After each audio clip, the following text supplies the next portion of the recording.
Hello dear students of Standard 8th, welcome to DAV Moyle Public School. Today we will be studying the wonderful concept that is human eye. As you can see in this picture, different types of human eye you will find in nature.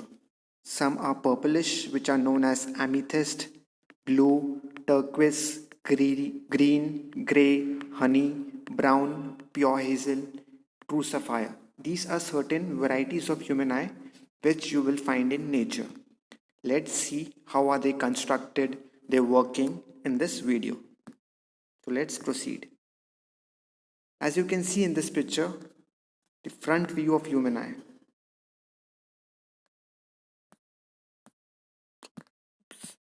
This is the front view of human eye.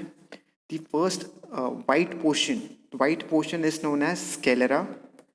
The colored portion, that is iris, and this black portion is known as pupil.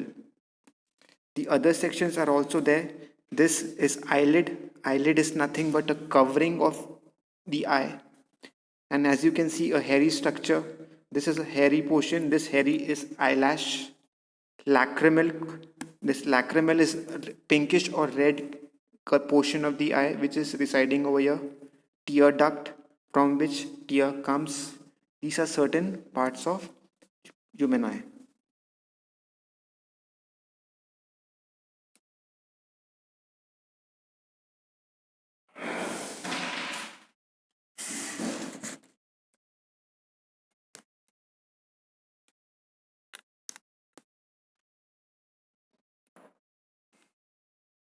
So in short, you can say the wall of human eye it is made up of three layers.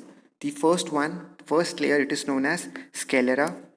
The white portion, that is sclera, the choroid and retina. So human eye, there are three layers: sclera, choroid, and retina.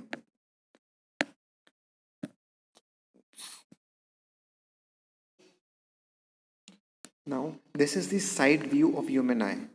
Human eye diameter is approximately 25 mm, which is nothing but 2.5 centimeter, or in another word you can say it is 1 inch, approximately 1 inch. This is the side view of human eye. If we analyze this side view of human eye, you will find n number of parts. So this human eye, it is located inside a skull. That skull portion is known as orbit. So human eye, which is of 2.5 mm, it is located inside the orbit, inside the skull. That skull portion is known as orbit. Now if we analyze this part properly, we will find different parts and we will see each parts properly. So let's proceed.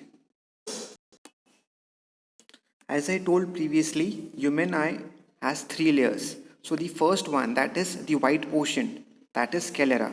Now sclera is again covered with a transparent layer. That transparent layer is the first layer of human eye, that is cornea. The transparent layer which is located above the sclera portion, that is cornea. So the first layer of human eye, that is cornea. Cornea, the second part from which light travels, that is aqueous humor. Aqueous humor, it is a watery substance which provides nutrition to cornea portion as well as this lens. Since blood vessels cannot reach the lens, so aqueous humor provides nutrition. In that way, this cell gets nutrition.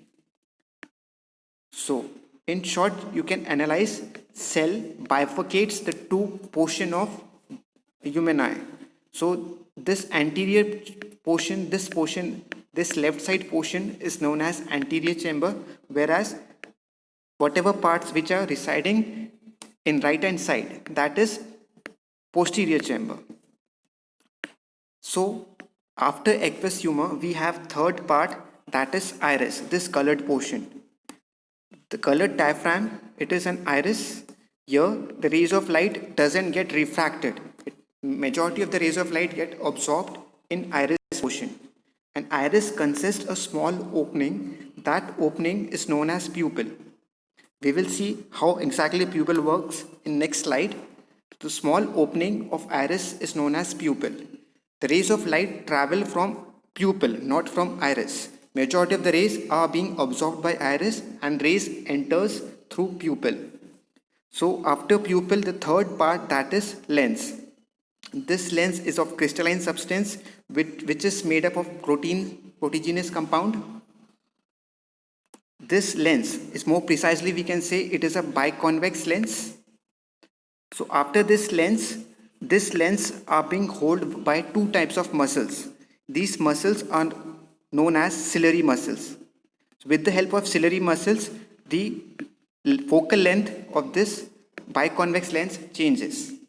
So after lens, I have another part, that is Vittori's chamber. So the Vittori's fluid, it is again a watery substance. After Vittori's chamber, we have the layer, that is retina. So retina is the last layer of the human eye from which real and inverted image are obtained. Retina consists of millions of photoreceptor cells. These cells are located over here. These millions of photoreceptor cells consist of two types of subcells, we can say, that are rods and cones. Rod cells are responsible for intensity, or you can say intensity exactly, whereas the colored portion are responsible, the cone cells are responsible for colored portion. Whatever we see, it is mainly because of cone cells. So these are certain basic parts of human eye. All of the things we have covered. The second layer, that is choroid, which I did not told previously. It is the black portion. Human eye, it is divided into three layers. White portion, that is sclera 1. The second one, that is choroid. The choroid is a black portion. It is mainly black because it does not allow internal reflections to happen. That's why choroid is black in color. And the last one, that is retina. Retina we have already seen. Now, the real and inverted image which are formed exactly on retina are being transformed from a nerve which is known as optic nerve. This optic nerve carry real and inverted image which are obtained from retina to the brain in the form of electrical signals. Now, there is a junction point which are located between optic nerve and retina. That junction point is known as blind spot. So blind spot is a junction between retina and optic nerve. Here at this point of time, no images are formed. Whenever rays of light travel and reaches this this junction point, at that point of time, no images and person will not be able to see. Now, that is another part, that is foveal centrals. Foveal centrals are exactly center of retina where images are formed. That point is known as foveal centrals. This foveal central, it is deep inside a small portion. Small portion is there exactly at the point where retina are formed. That portion is foveal centrals. All of the things I have covered. Now, this portion which I did not told, that is medial rectus muscle. This rectus muscles are mainly because for the movement of eyeball. As we as a human being see in n number of directions, that direction are controlled with the help of these muscles which are known as rectus muscle. So these were parts of human eye. The functions and descriptions, it is there in coming slides. You can go through it. Now, the other thing which I was telling previously, that was pupil. As you can see, this is the normal eye. Now, as you can see, this is a small opening, that a small black portion. That black portion is the pupil, and in bright light, this pupil becomes relatively small. Why is it so? Because lesser amount of light will enter through the pupil, whereas in dim light, this pupil becomes enlarged. So this enlarging and expanding and contraction of this pupil happens because of iris. And rays of light, it also depends upon rays of light. This another picture says the same. Here also a small aperture is there. This aperture contracts and relaxes depending upon dim light and bright light. So in bright light, this pupil becomes relatively small, whereas and in dim light, pupil becomes large. So whatever I told, this thing, eyelid also I told, sclera also told. One thing I did not told, that is limbus. Limbus is the portion or boundary between sclera and iris. That boundary is limbus portion. Rest each and everything I have told. You can go through this whatever is written over here. The construction part is also indicated over here. How to make diagram of human eye. First you have to make this first portion, the first layer. As you can see, this arrow is, I've made this arrow little wrong. This arrow should be the first layer, not the second layer. The first one, that is cornea. This gap portion is aqueous humor. This lens is biconvex lens, and the muscles which are holding this lens are known as ciliary muscles. This portion, that is Vittori's chamber. Retina portion is also over here.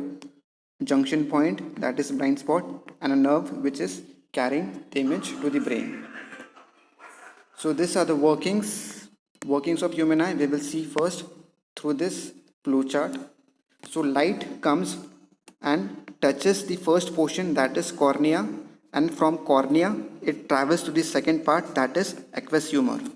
Since aqueous humor is a watery substance, so its refractive index is 1.337, and from aqueous humor it travels through pupil, not from the iris portion.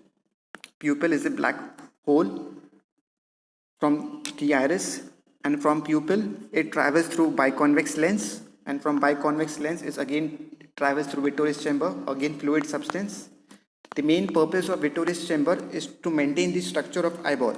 So the structure of eyeball is mainly because of Vittori's chamber. From the Vittori's chamber, it touches retina. Retina consists of cells. That cells are known as rods and cones. Rods, it mainly functions on light, intensity of light, whereas cone cells are responsible for color portion. And from retina, it travels through optic nerve. This optic nerve converts real and inverted image into electrical signals, and from electrical signals we as a human being perceive that image. So this is the working of human eye. So whatever in this flowchart I have told, here it is written over here. You can go through this. The parts which I was telling previously, ciliary muscles, Vittori's chamber, optic nerve, their descriptions and functions are mentioned over here. You can go through this descriptions and functions. I hope you have understood parts and working of human eye. Thank you and have a nice day.